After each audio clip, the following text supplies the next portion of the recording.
श्री कृष्ण को पूर्ण अवतार कहा जाता है, जिसके कुछ कारण हैं, लेकिन उन्हें एक कंप्लीट मैन भी कहा जाता है, जिसके दूसरे कारण हैं। तो आइए जानते हैं कि आखिर भगवान कृष्ण को क्यों कहा जाता है एक पूर्ण पुरुष। सबसे पहले जानते हैं कि श्री कृष्ण को क्यों कहते हैं पूर्ण अवतार। श्री हरि विष्णु के 24 अवतारों में से श्री कृष्ण को 22वां और 10 अवतारों में से 8वां अवतार कहा गया है। आध्यात्मिक कलाएं 16 होती हैं।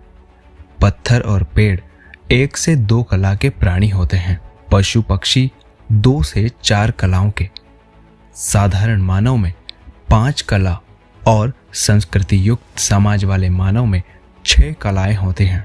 इसी प्रकार विशिष्ट पुरुषों में 7 और ऋषि और महापुरुषों में 8 कलाएं होती हैं।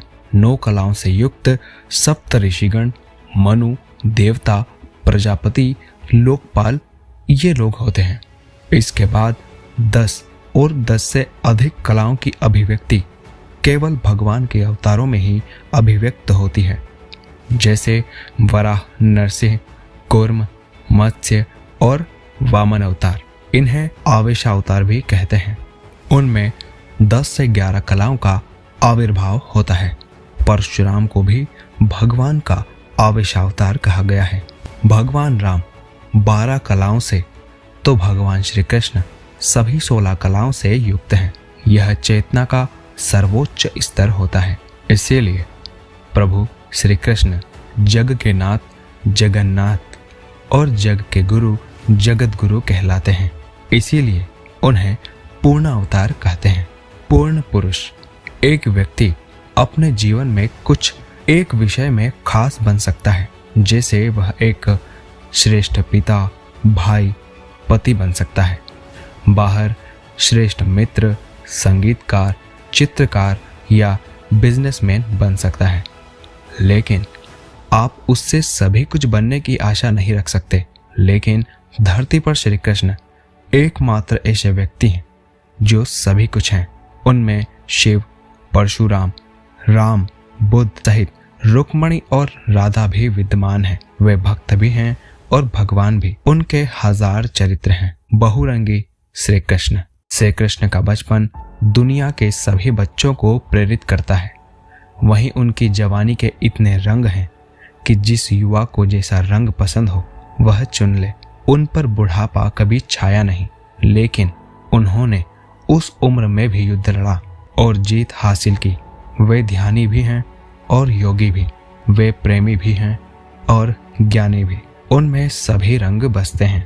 कलाकार विद्यावान श्री कृष्ण। श्री कृष्ण ने सांदीपनि ऋषि के आश्रम में रहकर वेद के ज्ञान के साथ ही 64 विद्याओं, कलाओं में महारत हासिल की थी, जिसमें नृत्य कला, चित्रकला, नाट्य कला, मूर्ति कला और तमाम तरह की कलाएं शामिल थी। विद्याओं में धनुर्विद्या, अस्त्र विद्या, पराविद्या और कई सारी विद्याएं शामिल हैं। श्रेष्ठ मित्र। भगवान श्री कृष्ण के हजारों सखा और कहें कि मित्र थे। श्री कृष्ण के सखा सुदामा, श्रीदामा, मधुमंगल, सुबाहु, सुबह, सुबल, भद्र, सुभद्र, मणिभद्र, भोज, तोक कृष्ण, वरुथप, मधुकंड, विशाल, रसाल, मकरंद, सदानंद, चंद्रहास, बकुल, शारद, बुद्धि प्रकाश, अर्जुन और भी कई सारे थे। श्री कृष्ण की सखियां भी हजारों थी। राधा, ललिता आदि। इनके सहित कृष्ण की 8 खास सखियां थी। एक और उन्होंने राजपुत्र अर्जुन से मित्रता का रिश्ता निभाया और उन्होंने गरीब ब्राह्मण पुत्र सुदामा से भी अपने रिश्तों को जग जाहिर किया है। श्रेष्ठ प्रेमी। कृष्ण को चाहने वाली अनेक गोपियां और प्रेमिकाएं थीं। कृष्ण भक्त कवियों ने अपने काव्य में गोपी कृष्ण की रासलीला को प्रमुख स्थान दिया है। खास बात यह है कि उन्हें प्रेम करने वाली गोपियां और प्रेमिकाएं सभी आपस में किसी से ईर्ष्या नहीं रखती थी और वे सभी एक दूसरे का आदर करती थी। श्रेष्ठ पति। भगवान श्री कृष्ण की 8 पत्नियां थीं। रुक्मिणी, जामवंती, सत्यभामा, मित्रवंदा, सत्या, लक्ष्मणा, भद्रा और कालिंदी। श्री कृष्ण ने सभी के साथ पति धर्म का पालन किया और उनकी भावनाओं का सम्मान किया।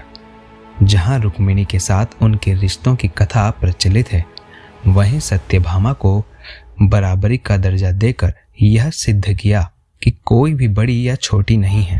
श्रेष्ठ भाई कृष्ण के बलराम और सुभद्रा के साथ संबंध को सभी जानते हैं। कृष्ण की 3 बहनें थीं, एकानंगा, भद्रा और द्रौपदी। कृष्ण के भाइयों में नेमिनाथ, बलराम और गद थे। सभी के साथ वे रिश्तों में खरे थे। पुत्र कृष्ण दुनिया के सबसे श्रेष्ठ पुत्र थे। उन्होंने जहां नंद और यशोदा के जीवन को खुशियों से भर दिया, वहीं उन्होंने असली माता पिता को जेल में आज़ाद कराने के लिए कंस के साथ युद्ध लड़ा। कृष्ण के माता पिता वसुदेव और देवकी थे, परंतु उनके पालक माता पिता नंद बाबा और माता यशोदा थी। कृष्ण ने इन्हीं के साथ अपनी सभी सौतेली माता रोहिणी आदि सभी के साथ बराबरी का रिश्ता रखा। श्रेष्ठ शत्रु, वैसे तो श्री कृष्ण किसी के शत्रु नहीं थे और ना ही हैं, लेकिन उनके काल में उनके शत्रुता रखने वाले कई लोग थे। उन्होंने भी अपने शत्रुओं को कभी निराश नहीं किया, भी शत्रुओं को वीर गति देकर वैकुंठ का स्थान दिया। कृष्ण ने अपनी शत्रुता का रिश्ता भी अच्छे से निभाया। उन्होंने कंस, जरासंध, शिशुपाल, भौमासुर, कालयवन, पौंड्रक आदि सभी शत्रुओं को सुधरने का भरपूर मौका दिया और अंत में उनका वध कर दिया। अन्य रिश्तों में भी श्री कृष्ण सबसे श्रेष्ठ हैं। कृष्ण ने अपनी बुआओं से भी खूब रिश्ता निभाया था। कुंती और सुता सुभा से भी रिश्ता निभाया। कुंती को वचन दिया था कि मैं तुम्हारे पुत्रों की रक्षा करूंगा और सुता सुभा को भी वचन दिया था कि मैं तुम्हारे पुत्र शिशुपाल के 100 अपराध क्षमा करूंगा।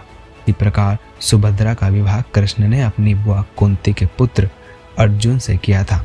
इसी तरह श्री कृष्ण ने अपने पुत्र सांब का विवाह दुर्योधन की पुत्री लक्ष्मणा से किया था।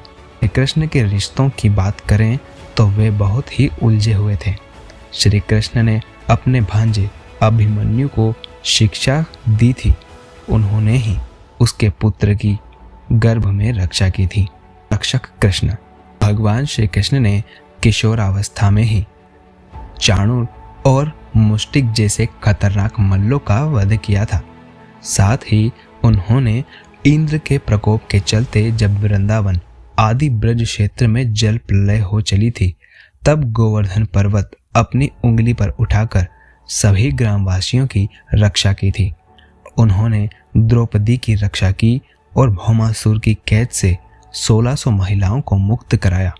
श्री कृष्ण ने अपने जीवन काल में अपने उन सभी भक्तों की रक्षा की जिन्होंने उन्हें पुकारा। श्रेष्ठ शिष्य, भगवान श्री कृष्ण के गुरु सांदीपनि थे। उनका आश्रम अवंतिका, जो आज उज्जैन है, में हुआ करता था। कहते हैं कि उन्होंने जैन धर्म के 22वें तीर्थकर नेमिनाथ जी से भी ज्ञान ग्रहण किया था। श्री कृष्ण गुरु दीक्षा में सांदीपनि के मृत पुत्र को यमराज से मुक्ति कराकर लेकर आए थे। श्री कृष्ण ने महर्षि गर्ग, गौर अंगिरस, वेद व्यास और परशुराम से भी बहुत कुछ सीखा। वे श्रेष्ठ शिष्य भी थे। श्रेष्ठ गुरु कृष्ण ने कई लोगों को शिक्षा दी। उनमें से 5 पांडव और उद्धव का नाम प्रमुखता से लिया जाता है। उन्होंने द्रौपदी, राधा और कई गोपियों को भी गुरु बनकर भक्ति मार्ग की शिक्षा दी थी। अर्जुन द्वारा इसीलिए श्री कृष्ण ये स्तुति की गई थी, वासुदेव सुतम देवम कसम चाणूरम मर्दनम देवकी परमानंदम कृष्णम वंदे जगत गुरु। महान संदेश वाहक श्री कृष्ण ने युद्ध के मैदान में खड़े होकर दुनिया को गीता का संदेश दिया। भगवद गीता कृष्ण और अर्जुन का संवाद है, जो ग्रंथ आज भी पूरे विश्व में लोकप्रिय है। इस उपदेश के लिए कृष्ण को जगत गुरु का सम्मान भी दिया जाता है।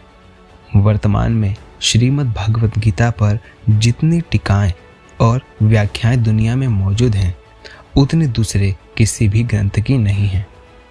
महायोगी श्री कृष्ण को योगेश्वर कृष्ण कहते हैं। उन्होंने गीता के माध्यम से योग, कर्म, ज्ञान, भक्ति, सांख्य की शिक्षा दी थी। श्री कृष्ण ने अपने जीवन में जो कार्य किए हैं वह कोई साधारण मनुष्य नहीं कर सकता। वह कोई असाधारण पुरुष या पूर्ण पुरुष ही कर सकता है। उनके द्वारा की गई कार्यों के चलते ही इन्हें एक कंप्लीट मैन कहा जाता है। महान नीतिज्ञ, राजनीतिज्ञ और योद्धा। कृष्ण की युद्ध नीति महाभारत के युद्ध में ही नहीं, जरासंध के साथ जितनी भी बार युद्ध लड़ा उस समय में प्रकट होती है। वे कुशल योद्धा, राजनीतिज्ञ और कूटनीतिज्ञ थे। उन्होंने महाभारत युद्ध को जिस तरह मैनेज किया उस पर लाखों थीसिस लिखी जा चुकी हैं। आशा करता हूँ कि आपको आज की वीडियो पसंद आई होगी।